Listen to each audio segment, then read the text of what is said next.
깜짝이야.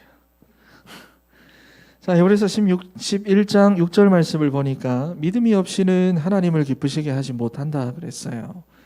오늘 이 믿음에 대해서 이야기를 좀 할 건데, 여러분 믿음이 뭡니까?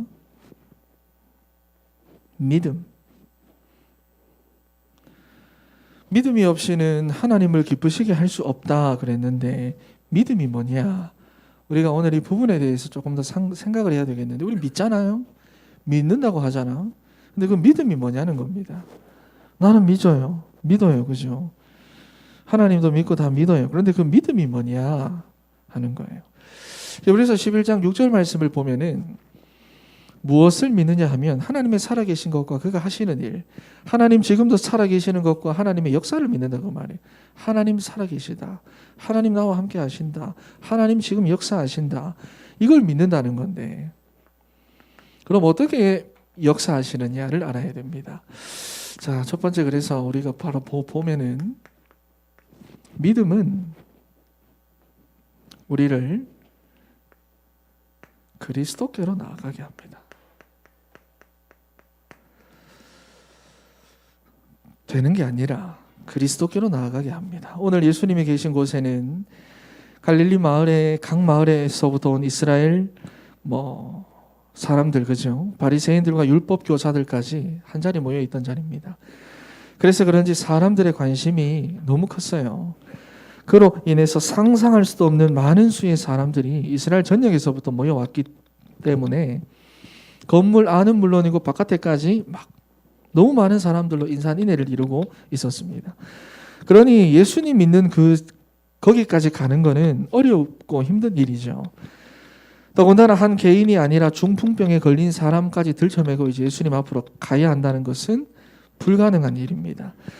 그래서 이 친구들이 머리를 맞대가지고 생각한 게, 어떻게 하면 이 친구를, 중풍병에 걸린 친구를 예수님 앞에 데리고 갈까 고민하다가 한 가지 방법 찾은 것이, 지붕 꼭대기로 올라가가지고 예수님이 계실 만한 곳을 딱 짚어가지고 진흙 반죽 지붕을 뜯어내가지고 내리는 거예요.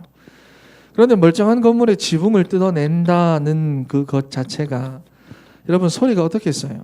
아무 소리 안 났겠어요? 멀쩡한 지붕 뜯어내는데 퍽퍽퍽 이미 건물 안에는 지붕을 뜯어내는 그 요란한 소리로 인해서 예수님 비롯한 모든 사람들이 구멍이 점점 뚫리고 있는 그 천장을 바라보고 있었을 거라고 말이에요. 주목을 하고 있었을 거예요.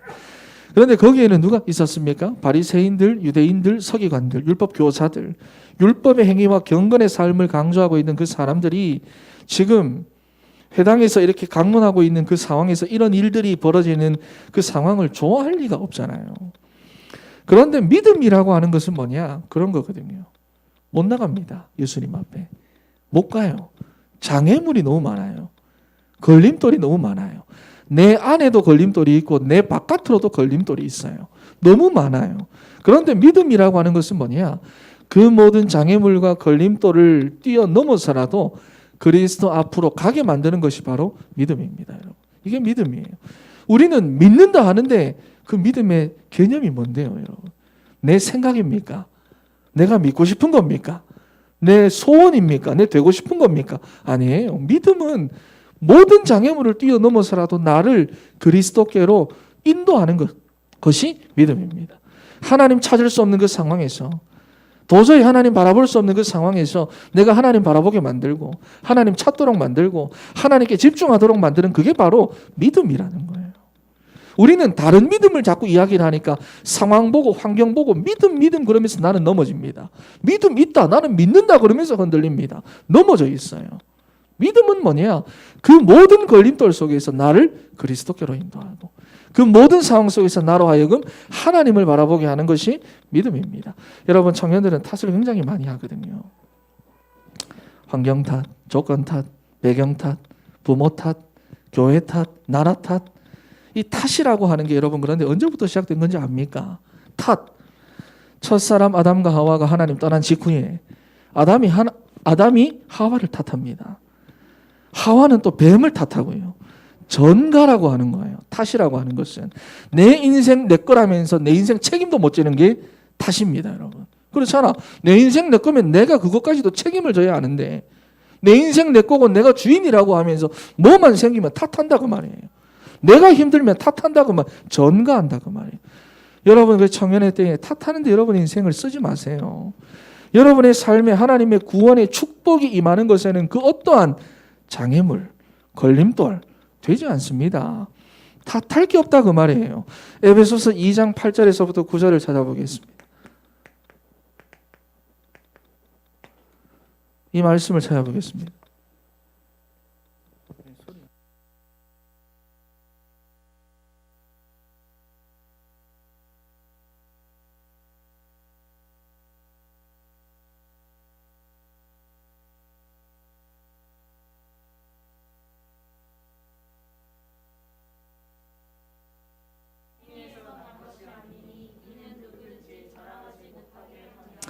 아멘. 자, 우리가 구원받기 위한 조건은 한 가지밖에 없습니다. 그것이 뭐냐? 그리스도를 믿는 믿음입니다. 그런데 여기 보니까 그 믿음조차도 누가 준 거예요? 내가 믿어야지. 내가 깨달아지니까 이해가 되니까 내가 이제 알겠으니까 믿어야지. 이게 아니에요. 그 믿음조차도 하나님이 우리에게 주신 선물이다 그랬어요. 믿음조차도. 그러니 우리가 구원을 받는 데 있어 장애 요소가 있을까요? 믿어야 구원받는데 그 믿음도 하나님이 준 선물이다. 지금의 형편, 문제, 조건, 여러분 인생에 어떠한 장애물이 있어도 심지어 내가 너무 부족하고 연약하고 흔들려도 내가 구원받는 데 있어서는 그 모든 것들이 장애물이 되지 않는다 그 말이에요. 왜? 구원은 믿음으로 받는데 그 믿음도 누가 준 것이다? 하나님이 주시는 거니까. 그래서 이 믿음을 보고 은혜라고 말하는 겁니다. 은혜예요. 여러분 그러니 내가 믿어야지. 우린 맨날 그러잖아. 내가 믿어야지. 이제는 내가 목사님 믿을게요. 내가 믿어야지. 내가 열심히 믿어야지. 근데 안 믿어집니다. 알아요. 안 믿어집니다. 여러분 안 믿어지는 거 알아요. 그래서 나중에 그러잖아요. 목사님 안 믿어져요. 말씀을 들어도 말씀이 안 믿어져요. 그래가지고 혼자 뒤에 가서 막 갈등하고 그럽니다. 여러분 그런데 안 믿어지는 게 당연합니다. 당연합니다. 당연한 걸 갖다가 뒤에 가지고 혼자 갈등할 필요가 없어요. 왜냐하면 하나님을 떠나 있는 우리의 근본 상태.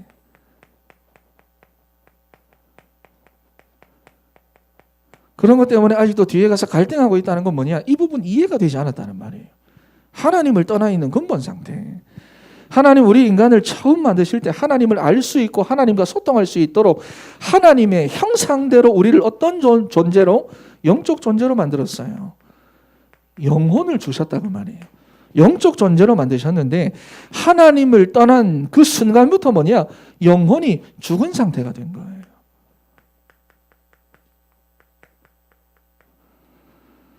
그래서 에베소서 2장 1절 말씀을 보니까 뭐라고 말합니까? 허물과 죄로 죽었다 그러죠. 죽었던 너희. 영이 죽은 상태니까 영이신 하나님 믿을 수가 없죠. 당연히. 하나님의 말씀이 담기는 그릇인 영혼이 죽어 있는데 이 자리에 와가지고 암만 말씀을 듣고 있는다고 해도 말씀이 믿어질 리가 없죠, 여러분. 그래서 우리에게 필요한 게 뭐냐? 여러분의 결단과 의지와 노력이 아니라 하나님의 은혜가 필요합니다. 왜? 믿음은 하나님의 은혜로 말미암아 주는 선물이니까. 은혜가 어떻게 필요하냐? 날마다 필요합니다. 날마다 여러분 은혜가 필요합니다. 왜 날마다 필요합니까? 여러분 상태 왔다 갔다 하거든. 주변에 조그만 일이 있어도 왔다 갔다 하거든. 사람 말 한마디 들으면 왔다 갔다 하거든. 믿음의 주체가 하나님이 아니라 이때까지 나였기 때문에 나한테 걸리면 왔다 갔다 하거든.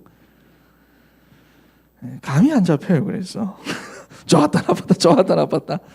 그러니 하나님의 은혜가 여러분에게 늘 임하도록 기도해야 됩니다. 기도해야 돼요. 그런데 그걸 예수님께서 어떻게 말씀을 하셨느냐? 사도행전 1장 3절 4절, 8절 뭐라고 말씀합니까? 예루살렘을 떠나지 말고 아버지께서 약속하신 성령을 기다려라. 오직 성령이 너희에게 임하시면 너희가 권능을 받고 땅 끝까지 이르러 증인이 되리라. 증거를 주겠다는 거예요. 성령 충만입니다. 이걸 약속하셨어요. 여러분 초대교회 성도들이 얼마나 많은 이 로마로부터 얼마나 많은 이 고난과 핍박을 받았습니까? 그런데 하나님의 은혜로 그리스도 깨닫고 하나님의 은혜로 성령의 충만 받으니까 강대국인 로마가 걸림돌이 안 돼요. 걸림돌이 안 돼요. 자기들의 연약함이 한계가 되지 않아요. 결국 그들이 연약한 그 사람들이 로마를 보고만 했잖아요. 여러분 지금 여러분 스스로가 약하다고 생각합니까? 네? 여러분 스스로 약하다고 생각합니까? 왜요? 돈이 없어서 취업이 안 돼가지고. 여러분 그건 약한 건 아닙니다. 살아가면서 그럴 수 있어요. 살아가면서 내가 가난해질 수도 있고 살아가는 그 과정 속에서 내 뜻대로 일이 안 풀릴 수도 있어요. 진짜 약한 건 뭐냐? 하나님의 은혜가 여러분에게 없다는 겁니다. 성령으로 충만하지 않다는 거예요. 그게 여러분 인생에서 진짜 약한 거예요. 반대로 일이 좀 됩니까? 일이 좀 잘 풀립니까? 좀 되는 것 같아요. 그런데 뭐가 좋은 건데요? 인생에 있어서 좋은 게 뭐가 좋은 건데요? 우리 기준은 다 창세기 3장이잖아. 6장이잖아. 11장이잖아. 그게 되면 좋은 겁니까? 여러분 그런 것들이 아무리 잘 풀려도 내 안에 하나님의 은혜가 없고 그리스도가 내 인생의 복음이 되지 않으면 방황입니다. 성경은. 여러분 인생에 가장 방황하고 약할 때라고 말이에요. 그러니 청년의 때는 뭐 해야 할 때냐? 이 믿음을 회복해야 됩니다.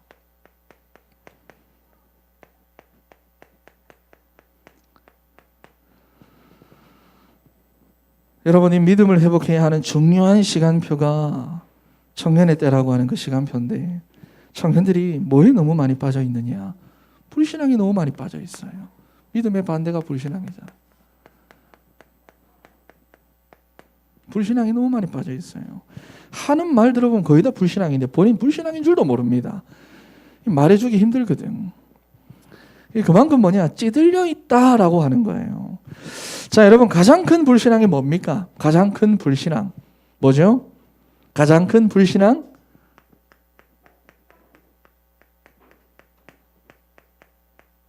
복음과 내가 안 맞아요. 가장 큰 불신앙입니다. 복음과 내가 안 맞아. 예수 그리스도가 복음이고 다른 복음을 우리에게 주신 적이 없는데 그 그리스도가 나랑 안 맞아. 가장 큰 불신앙입니다. 그래서 몰래 갈등하고 있어. 여러분 이게 가장 큰 불신앙이에요. 그리고 두 번째, 그러니 뭐냐? 말씀과 내가 안 맞아요.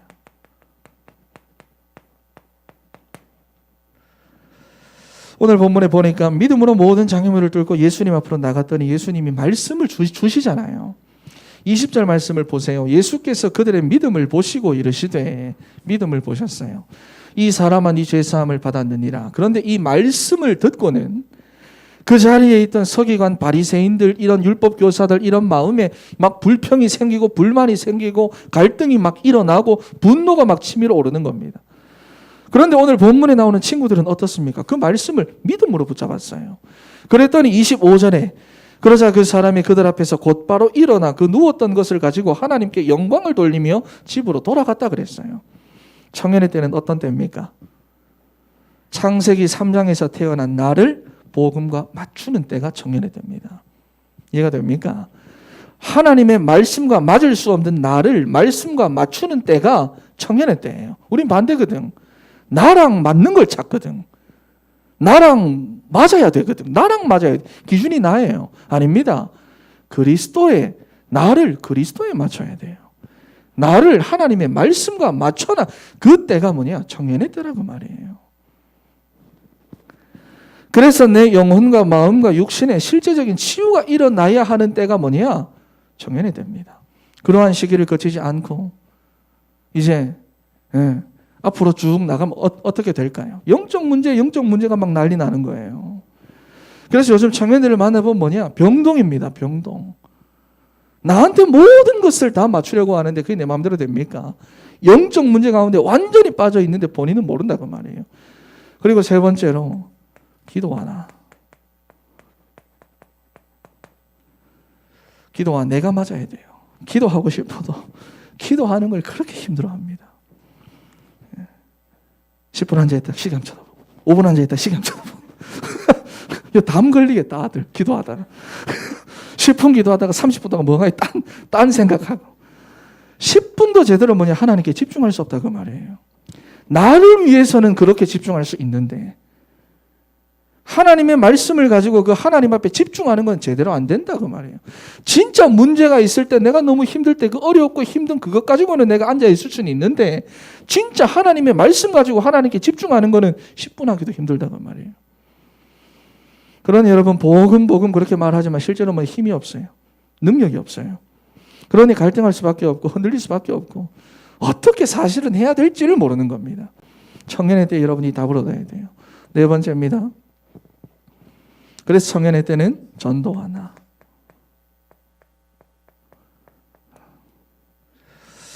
기독 신자들이 무슨 말을 해도, 여러분들이 난 뭐라 그렇게 해도, 여러분 주변에 있는 사람들이 신앙 생활 뭐라 말해도 전도하고 안 맞다 그러면 하나님하고 안 맞는 거예요. 무조건 그래요. 위 세 가지를 내가 열심히 하고 있습니다. 내가 말씀도 열심히 보고 기도도 열심히 합니다. 실제로는 하나도 안 맞는 거예요. 이게 안 맞으면. 성경이 그렇게 말씀합니다. 하나님의 소원이 뭐냐? 복음화예요. 하나님이 역사를 움직여가는 시간표가 뭐냐? 복음과 전도입니다. 마태복음 24장에. 역사를 그래서 뭐라고 부르느냐? 구속사라고 부릅니다. 그런데 내가 안 맞다? 내가 교회 신앙생활 아무리 해도 하나님과 난 안 맞는 거예요. 그러니 청년의 때를 여러분이 잘 써야 됩니다. 창세기 3장 상태의 나를 하나님께 맞춰가는 시간표로 삼아야 되는데, 그거를 보고 뭐라고 말하느냐? 치유라고 말하는 거예요. 이걸 치유라고 말합니다. 그걸 가능하게 하신 분이 누구냐? 그리스도입니다. 여러분, 그래서 하나님의 은혜 구하세요. 날마다 성령의 충만함이 내게 임하도록 기도하세요. 그래서 정말로 그리스도를 발견하고 그리스도를 얻는 여러분 되시기를 바랍니다. 할렐루야. 중풍병자를 일으킨 그 하나님의 역사가 여러분의 평생의 삶 가운데 나타나야 되잖아요. 여러분, 오늘 결론인데, 사실은 제가 제목을 좀 많이 고민했어요. 오늘 여기 보면 두 가지가 나오는데요. 하나님은 이거 봅니다.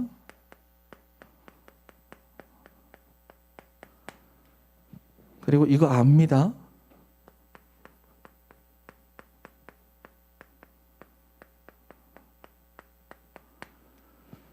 이 두 가지가 어디에 담겨져 있습니까? 마음에 담겨 있어요. 오늘 이 두 가지 단어가 다 나와요. 여러분, 우리가 불평하고 원망하고 불신앙할 때는 진심으로 하잖아요. 이 안에서부터 우러나오잖아요.